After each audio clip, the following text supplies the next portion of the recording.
Sore sahabat tani, saat ini saya sedang berada di lahan porang. Hari ini saya mau bercerita tentang bagaimana tanaman porang.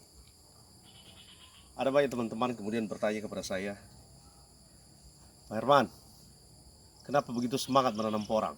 Wah, ini pertanyaan yang bagus ini. Bagaimana saya tidak semangat? Saya tahu hasilnya luar biasa. Nah, sahabat tani, saya mau bagi cerita bahwa porang ini makanan. Ya, makanan yang bisa dijadikan tepung, bisa dijadikan beras, bisa dijadikan mie, bisa menjadi kulit obat ya, seperti pelaton itu, bisa juga untuk industri pesawat, bisa juga untuk penjernih air, dan banyak sekali. Yang pasti pada waktu kita makan porang itu tidak mengandung karbon, tidak ada karbohidrat, jadi cocok untuk orang gemuk. Dia makan banyak pun dia tidak akan bakalan gemuk. Nah, cuma hati-hati bagi orang kurus. Nah, sahabat tani dimanapun berada, saat ini saya mau bercerita tentang porang ini. Kenapa saya sangat semangat?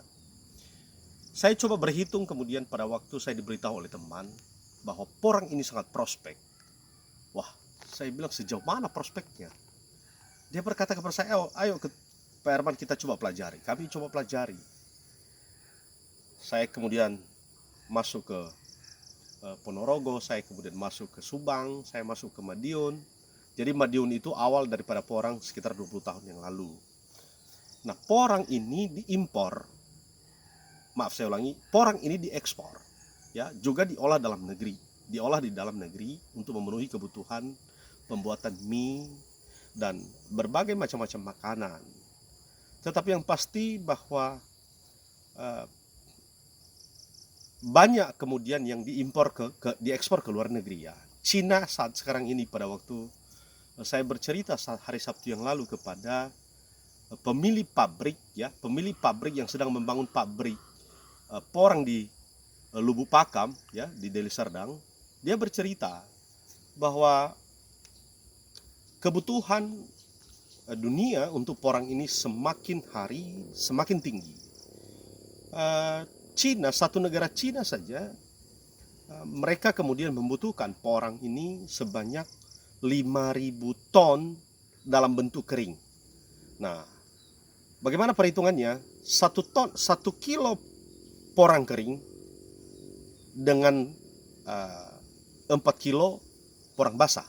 Jadi harus ada dulu 4 kilo porang basah, baru kemudian dijemur, dipotong-potong, diiris 1 cm, atau dengan memakai mesin, lalu di oven atau dijemur. Itu menghasilkan 1 kilo setiap 4 kilo sampai 5 kilo umbi basah.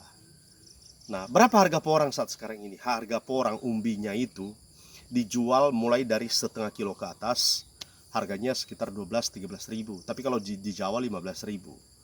Nah, pada waktu kita memiliki porang 10 ribu saja, maka kita kemudian bisa menanam selama 6 bulan pertama dengan bibit yang seperti kelereng. 6 bulan pertama itu dia bisa menghasilkan umbi sebanyak seberat 2-3 ons lah ya, 2-3 ons. Tetapi apabila ini ditanam lagi yang 3 ons ini 6 bulan ke depan, maka dia bisa menghasilkan 2-3 kilo. Nah, bayangkan kemudian kalau kita memiliki 10.000 bibit porang, kita tanam, lalu kemudian pada waktu beratnya 2 kilo, maka dia menghasilkan sekitar 20 ton. Jika kita jual, maka menghasilkan uang lebih daripada 200 juta.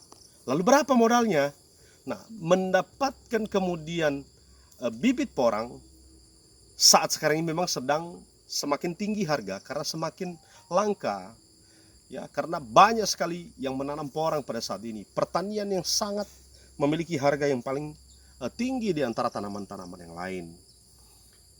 Jika kita mau menanam 10.000 porang, maka kita bisa membeli yang isi per kilonya 500 buah.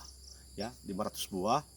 Lalu dengan 20 kilo kita membeli, kita mendapatkan 10.000. Nah, berapa harganya? Ya sekitar 7 juta lah ya, untuk kita mulai. Boleh juga kita memulai dari 2 kilo, 3 kilo. Berapa kemampuan Anda saja. Nah, tetapi ada satu fenomena yang sedang berlangsung pada saat ini. Akibat daripada langkanya bibit porang,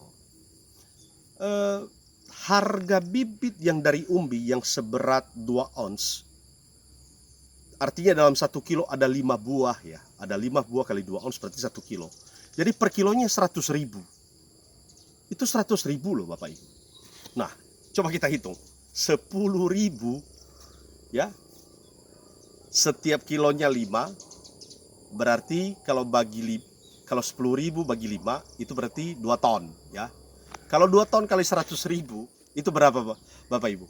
200 juta hanya dalam tempo 6 bulan dan dengan modal yang kurang daripada 10 juta rupiah. Ya, tentu ada pengeluaran yang lain mengolah tanah. Ya, paling-paling kita menghabiskan uang sekitar 20 juta untuk mendapatkan mengolah tanah di posisi 10.000 bibit.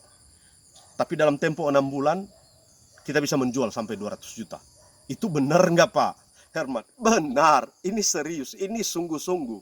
Lalu di mana kita bisa menjual porang kemudian? Kalau untuk bibit kita bisa pasarkan kepada para pembeli yang mau menanam porang, dan itu sangat laku, itu sangat laris. Nah, tetapi kalau umbi porang, kemudian pada waktu kita panen, saya sendiri sebagai petani porang, saya akan membeli. Saya sudah membuat UD Porang Kreatif yang beralamat Jalan Supomo nomor 51. Siapapun kemudian petani porang yang mau menjual umbi porangnya, kami siap menampung, kami siap memfasilitasi. Bahkan juga kami siap membantu untuk memfasilitasi Bapak Ibu membeli bibit. Lalu ada teman-teman berkata kepada saya pada waktu datang ke lahan pertanian, Pak Herman kan bolehlah bisa beli banyak karena punya uang. Bapak Ibu, ini statement yang salah. Memulai itu jangan memulai dari ketidakmampuan Anda. Mulailah kemudian dari kemampuan Anda. Pada waktu engkau menunggu kemampuan Anda dengan target sampai berapa ratus kilo, Anda tidak akan pernah sampai. Nah, lebih baik mulai dari kemampuan Anda yang ada saat sekarang ini. Artinya dari yang kecil semakin besar, besar, besar, dan besar.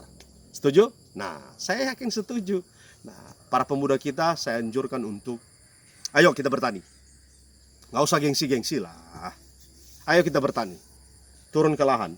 Seharian saya tadi di lahan ini cukup melelahkan memang, karena kebetulan kegiatan di kantor di DPRD tidak ada dalam 1 minggu ke depan.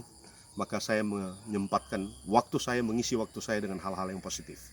Jadi saya kira itu yang bisa saya bagi pada sore hari ini. Salam petani porang.